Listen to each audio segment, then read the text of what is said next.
Olá, eu sou o Guardião. Sejam bem-vindos à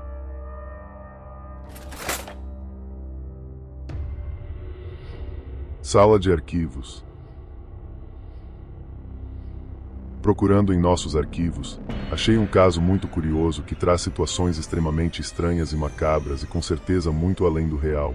Hoje vamos ler os arquivos de Eltov, a cidade do inferno.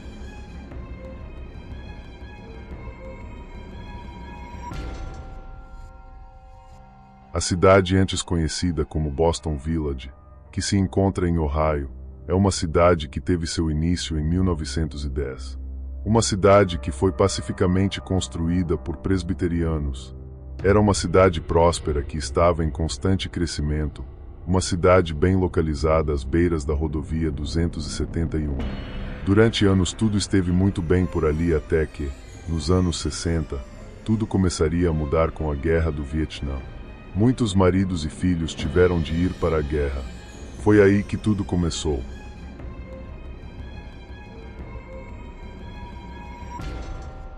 Com a ausência de seus maridos e filhos, as mulheres e crianças começaram a relatar aparições na floresta de animais com deformidades ou criaturas nunca vistas antes e até fantasmas e vultos. Isso começou a tomar conta do local. Todos por ali começaram a ficar aterrorizados e as autoridades foram chamadas, mas nada foi encontrado e essa situação continuou por anos.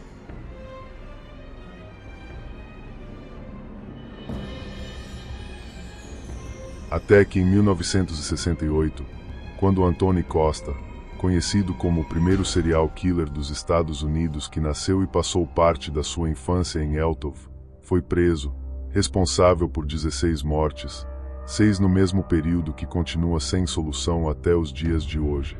Então a cidade entra no mapa como um tipo de ponto turístico macabro. Em 1974, o atual presidente-geral de Ford decide que vai desapropriar a cidade para dar lugar a um parque nacional, mas fica um questionamento. Naquela área não tinha nenhum animal em risco de extinção e era uma cidade que estava indo muito bem financeiramente. Além de tudo o que já foi citado aqui, mais coisas estranhas começaram a acontecer. Dizem alguns moradores que teria acontecido um suposto vazamento radioativo. Existe história que moradores contam que o exército já estava patrulhando pelo local e uma empresa de onde haveria supostamente vindo o vazamento radioativo. Um homem em condição de rua teria mexido no lixo dessa empresa. Em menos de um dia, teria sido encontrado morto debaixo de uma ponte. Então o exército começou a desapropriar as casas, fosse por bem ou por mal. Começaram a lacrar a cidade e as rodovias ao redor que davam acesso à cidade. Nesse período, as coisas começaram a ficar mais estranhas, os relatos sobrenaturais só aumentaram. Os moradores ao redor começaram a ver pessoas encapuzadas que entram clandestinamente na cidade, fazem rituais e cânticos na floresta. A igreja da cidade foi violentamente profanada, todas as cruzes foram viradas para baixo e os itens religiosos destruídos, e usam o altar para fazer rituais. Tem pessoas dizendo que à noite, quando escurece, vêem velas acesas dentro do necrotério, que hoje é um prédio abandonado e caindo os pedaços sem nenhum traço de vida. Existe também a história de uma velha casa, uma das poucas que não foram destruídas, e à noite se vê uma luz. Fraca, mas apenas uma luz acesa nessa casa, e o mais curioso é que todos os postes foram retirados das ruas. E não há mais rede elétrica nesse lugar. Tem também a ponte da criança que chora. Moradores dizem que um dia uma criança caiu de lá e não resistiu, e até hoje, se passar por lá, ouve-se som de crianças chorando. E se deixar seu carro parado lá, quando voltar, vai encontrar pegadas de crianças em volta do carro. A outra é a história da grande cobra. Dizem que naquela floresta habita uma cobra de mais de 30 metros que ataca toda e qualquer coisa que se mexe.